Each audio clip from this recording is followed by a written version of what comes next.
Este caso que resonó hace unos meses, en donde la Fiscalía de Jalisco ya informó que logró captura de un presunto coautor material del feminicidio de la creadora de contenido Valeria Márquez, ocurrido en Zapopan el 13 de mayo de 2025. Un feminicidio transmitido en vivo, un líder del CJNG detenido, un coautor material capturado en Zapopan, 2 armas aseguradas, una calibre 40, otra 9 milímetros, teléfonos, identificaciones, una casa de seguridad en la colonia San Juan de Ocotán y un hombre que sigue prófugo, el hijo del R1, conocido como el WR. Eso es lo que ves hoy en las noticias. Pero eso no empezó ayer, ni empezó con la captura de Iván Martín. Empezó hace más de un año, con una transmisión en vivo que nadie quería ver terminar así. Empezó con un influencer de 23 años, un salón de belleza en Zapopan y un hombre que entró fingiendo entregar un paquete, una sola ficha, y cuando cayó, arrastró todo con ella. Atención, México, lo que acabas de escuchar es la última ficha visible de una cadena que Omar García Harfuch lleva rastreando en silencio durante más de un año, y todavía falta una ficha por caer, la más importante. Para entender lo que ves hoy, necesitas regresar al 13 de mayo de 2025, un martes, alrededor de las 6:30 de la tarde. Un salón de belleza llamado Blossom The Beauty Lounge, sobre la avenida Servidor Público en la colonia Real del Carmen en Zapopan, Jalisco, y una joven llamada Valeria Márquez transmitiendo en vivo en TikTok, sonriendo frente a la cámara, sin saber que esa transmisión ya tenía escrita su última escena. Ese día, alguien tiró la primera ficha. No fue Harfuch, fue el criminal. Pero Harfuch fue quien decidió, desde ese momento, que la cadena no iba a detenerse hasta llegar a la última. Harfuch no buscaba a Iván Martín, Harfuch buscaba el hilo. Y ese hilo empezaba con un nombre que en mayo de 2025 nadie pronunciaba, el hijo del R1, ficha número 1. Un martes a las 6:30 de la tarde, un hombre entró al salón de belleza de Valeria Márquez con un paquete en la mano. Ella estaba transmitiendo en vivo. Le entregó el paquete, ella lo recibió, y entonces el hombre sacó un arma y disparó directamente contra ella. La transmisión captó el momento. Millones de personas verían después esos segundos finales. La cámara del teléfono cayó al suelo. Valeria cayó junto a ella. Y afuera del local, 2 vehículos esperaban, una motocicleta y un automóvil blanco. Fue un crimen brutal, público, grabado, imposible de ocultar. Pero aquí está lo importante y quiero que te detengas un momento en eso. En mayo de 2025, nadie sabía quién había ordenado ese feminicidio. Nadie sabía por qué. Nadie sabía cuántas personas estaban involucradas. Los noticieros hablaron del caso durante semanas. Las redes sociales lo convirtieron en tendencia global. Pero en los archivos de la Fiscalía de Jalisco había una carpeta de investigación de 10 tomos, más de 100 diligencias, 45 entrevistas, 50 inspecciones, 1,500 horas de análisis de video de cámaras del C5 y cámaras privadas. Y durante un año entero, ni una sola orden de aprehensión. Un año sin una sola detención. Para el ojo público, el caso parecía frío, muerto. Otro feminicidio impune en México. Otra víctima cuyo asesino nunca sería identificado. Pero para Harfuch, esa transmisión en vivo no era una escena de crimen. Era la primera ficha de una cadena. Y esa cadena tenía nombre, aunque todavía no se pudiera decir en voz alta. Y entonces revisaron lo que había quedado atrás. Y ahí empezó todo. Lo que encontraron dentro de esa primera ficha no fue un arma. No fue una huella, no fue una confesión, fue algo mucho más pequeño y mucho más peligroso. Un patrón de amenazas previas contra Valeria Márquez, hechas por una persona con nombre y apellido. Según fuentes cercanas a la investigación que hablaron con este canal, los peritos que reconstruyeron la vida digital de Valeria en los días posteriores al crimen, encontraron algo que al principio pareció irrelevante: mensajes, llamadas, un nombre que aparecía una y otra vez en los últimos meses de su vida. Un hombre con el que había tenido una relación sentimental. Un hombre que la había amenazado, según la investigación federal, en varias ocasiones antes del ataque. Ese nombre era Francisco N., también conocido en el entorno criminal como el WR o RR. Y ese nombre, al principio, parecía uno más en la agenda de una influencer con miles de contactos. Pero cuando el equipo de investigación de Harfuch lo cruzó con las bases de datos de la Secretaría de Seguridad y Protección Ciudadana, apareció algo que cambió toda la investigación. Francisco N. no era un exnovio cualquiera. Francisco N. era el hijo de Ramón Ángel Álvarez Ayala, alias el R1. Y el R1 no era un ciudadano cualquiera. El R1 era el presunto líder de los RS, una célula del cártel Jalisco Nueva Generación operando en el Bajío. Piensa en lo que eso significa por un momento. Un feminicidio transmitido en vivo. Una víctima con relación sentimental con el hijo de un líder del CJNG. Amenazas previas documentadas. Ese hallazgo, ese solo dato, era un mapa. Y el mapa no señalaba a Iván Martín, señalaba mucho más arriba. Ese hallazgo activó la segunda ficha. Y la segunda ficha era enormemente más grande. Si llevas tiempo siguiendo este canal, sabes que cuando Harfuch encuentra un hilo así, no lo suelta, lo teje. Y si todavía no estás suscrito, este es el momento, porque lo que sigue es la parte que los noticieros apenas están rozando. Ficha número 2. Con la conexión entre Francisco N. y el R1 sobre la mesa, la investigación cambió de escala. Ya no era solo un caso de feminicidio de la Vicefiscalía de Jalisco. Ahora era un caso federal con implicaciones de crimen organizado. Y el equipo de Harfuch empezó a rastrear a el R1 con los recursos completos de la Secretaría de Seguridad. Durante meses, ese rastreo se hizo en silencio, sin conferencias, sin filtraciones. Los analistas de inteligencia consultados por este canal señalan que Harfuch coordinó desde la Ciudad de México un operativo paralelo, cruzando información de al menos 3 estados: Jalisco, Michoacán y Guanajuato. El R1 no era solo el padre de un sospechoso de feminicidio. El R1 estaba conectado a algo mucho más grande. Y entonces, el 1 de noviembre de 2025, en una plaza pública del municipio de Uruapan, Michoacán, asesinaron al alcalde Carlos Manzo. Un crimen que sacudió al país entero, un homicidio político con firma de crimen organizado. Y las investigaciones apuntaron, con evidencia, a un solo nombre como presunto autor intelectual: Ramón Ángel Álvarez Ayala, el R1. Detente un segundo aquí, porque esto es lo importante. El mismo hombre que presuntamente ordenó el feminicidio de una influencer en Zapopan, había ordenado también el asesinato de un alcalde en Michoacán. 2 crímenes aparentemente distintos, 2 investigaciones separadas, un solo hombre en el centro. La segunda ficha era el R1, y su caída no iba a ser silenciosa. El jueves anterior a la captura de Iván Martín, autoridades federales y estatales, bajo coordinación de la Secretaría de Seguridad de Harfuch, detuvieron a Ramón Ángel Álvarez Ayala. La detención se anunció inicialmente como un golpe al CJNG por el caso del alcalde Manzo. Los titulares hablaron de Uruapan, los medios hablaron de Michoacán.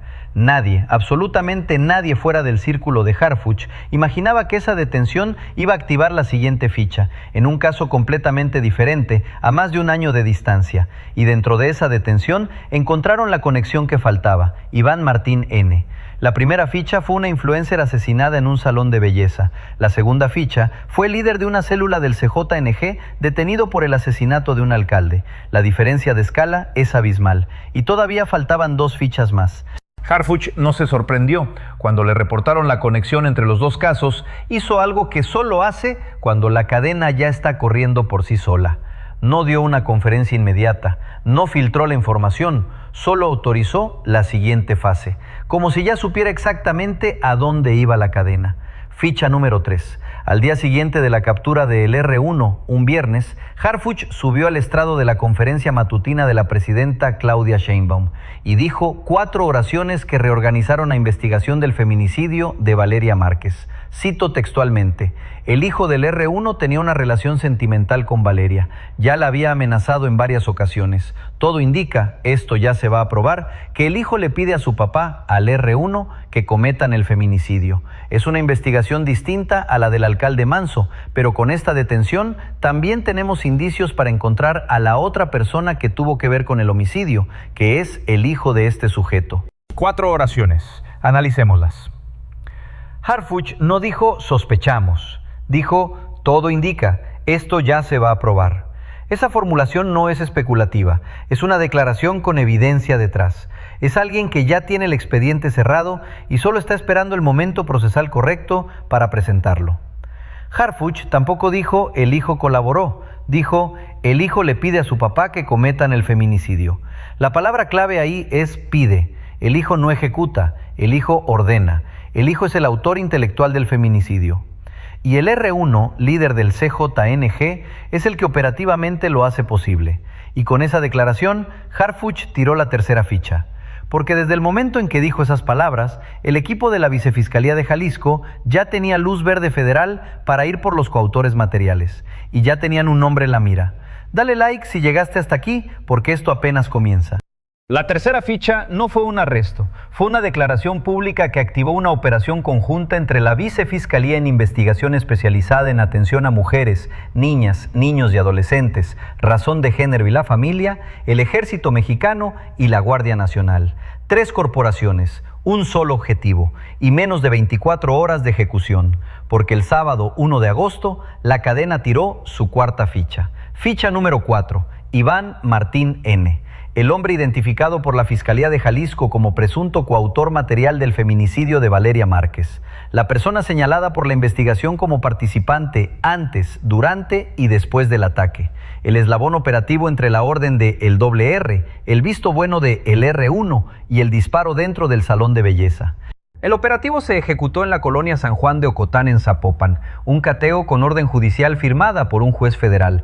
Agentes ministeriales de la Vicefiscalía tomaron posición en el perímetro. Elementos del Ejército Mexicano aseguraron las salidas. La Guardia Nacional cerró el bloque completo, sin sirenas, sin luces intermitentes, sin comunicados previos. Iván Martín estaba adentro, no se resistió, no opuso fuego. Cuando los agentes ingresaron, ya era demasiado tarde para escapar. La captura tomó minutos, pero el cateo del inmueble tomó horas. Toda la noche del sábado y toda la madrugada del domingo, peritos revisaron cada centímetro de la propiedad y lo que encontraron dentro cerró la cadena. 2 armas de fuego, una calibre 40 milímetros, una calibre 9 milímetros, teléfonos celulares, identificaciones oficiales, objetos que ahora forman parte de la carpeta de investigación y que según fuentes que hablaron con este canal, contienen contactos, mensajes y comunicaciones que apuntan directamente al siguiente escalón, el escalón que aún está libre. Iván Martín no era el líder. Iván Martín era la mano ejecutora. Era la ficha que conecta el disparo dentro del salón de belleza con la orden emitida desde arriba. Y su caída no fue casualidad. Fue el resultado de más de un año de trabajo silencioso. Repasemos la cadena completa. Ficha 1. El 13 de mayo de 2025, Valeria Márquez es asesinada en transmisión en vivo. Eso llevó a la identificación de un patrón de amenazas previas por parte de su expareja sentimental.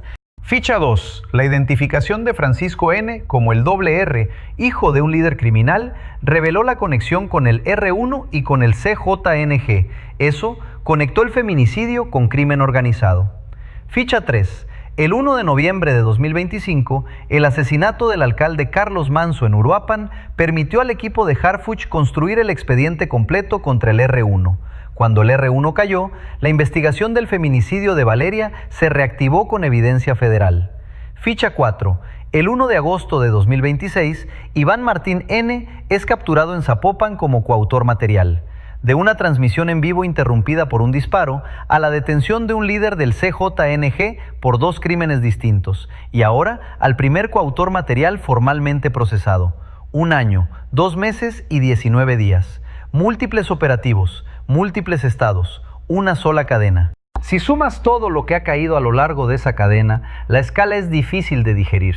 Un líder de célula del CJNG detenido, acusado de doble responsabilidad intelectual, el feminicidio de una influencer y el homicidio de un alcalde. Un coautor material asegurado, 2 armas de fuego decomisadas, teléfonos con evidencia digital que ahora es material probatorio federal, identificaciones que están permitiendo trazar la red completa, 10 tomos de expediente, más de 100 diligencias, 45 entrevistas, 50 inspecciones, 1.500 horas de análisis de video del C5 y de cámaras privadas. Traducción humana. 1.500 horas de video son 62 días completos de material revisado cuadro por cuadro. 2 meses de personas dedicadas exclusivamente a mirar pantallas hasta identificar una motocicleta y un automóvil blanco en las calles de Zapopan. 2 meses para reconstruir el recorrido de los vehículos usados en el ataque y la huida. Ese es el nivel de trabajo detrás de cada ficha que ves caer. Y el objeto simbólico de toda esta cadena, el que la abrió y el que la cerrará, no es un arma, no es una motocicleta, no es un vehículo blanco, es un teléfono. Un teléfono con una transmisión en vivo que grabó el crimen sin querer y que se convirtió en la pieza más valiosa de toda la investigación. Y ahora, dentro del inmueble cateado en San Juan de Ocotán, hay más teléfonos. los teléfonos de Iván Martín, los teléfonos que según fuentes de la investigación contienen los mensajes que van a permitir localizar al último eslabón libre. El objeto más pequeño de la cadena fue el más importante. Empezó con una transmisión, va a terminar con las comunicaciones digitales del último prófugo. Si todavía no estás suscrito al canal, este es el momento. Dale clic al botón de suscribirse y activa la campanita, porque lo que viene en las próximas semanas va a cambiar por completo este caso. ¿Crees que fue casualidad que Iván Martín cayera el 1 de agosto, un día después de la captura del R1? No lo fue. Harfuch sabía. Desde antes de la detención del R1, sabía a dónde iba la cadena. El equipo de investigación financiera y de inteligencia de Harfuch venía cruzando datos desde mayo de 2025.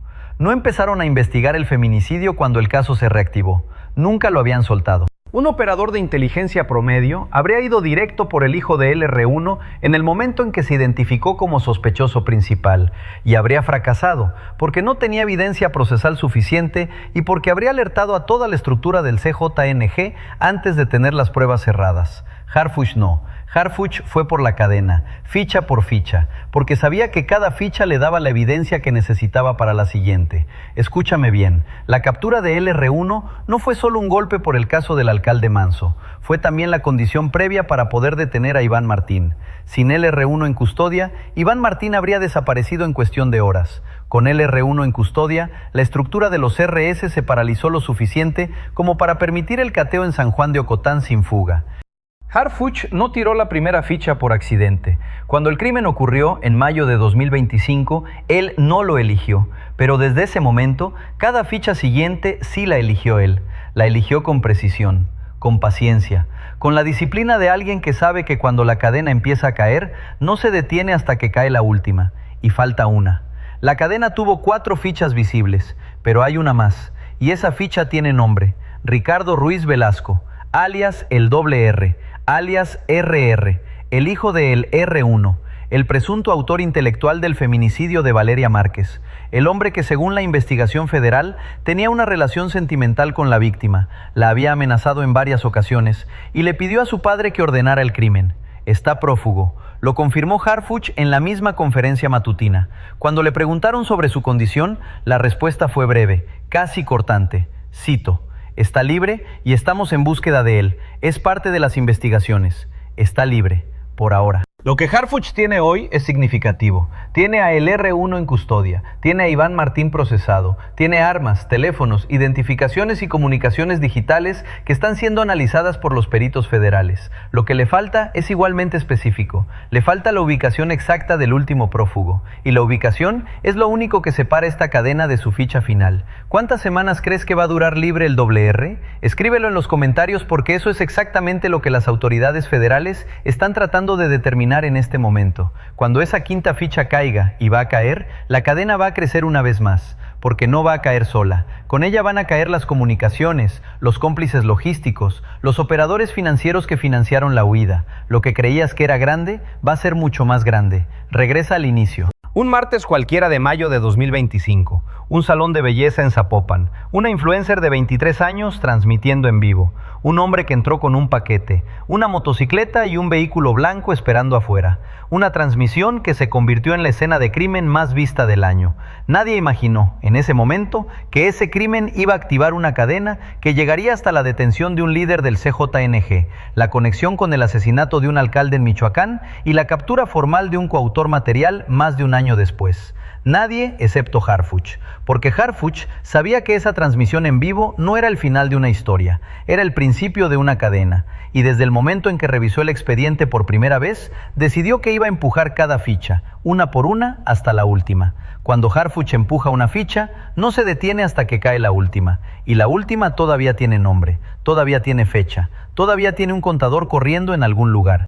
La siguiente ficha ya tiene fecha. El próximo capítulo de esta historia se cuenta cuando el R deje de estar libre. Y cuando eso pase, este canal va a ser el primero en contártelo. Suscríbete ahora, activa la campanita. Cuando rompa la noticia, vas a querer ser el primero en saberlo. Porque esta cadena todavía no termina, solo se pausó. Y Harfuch ya sabe cuál es la siguiente ficha que va a empujar.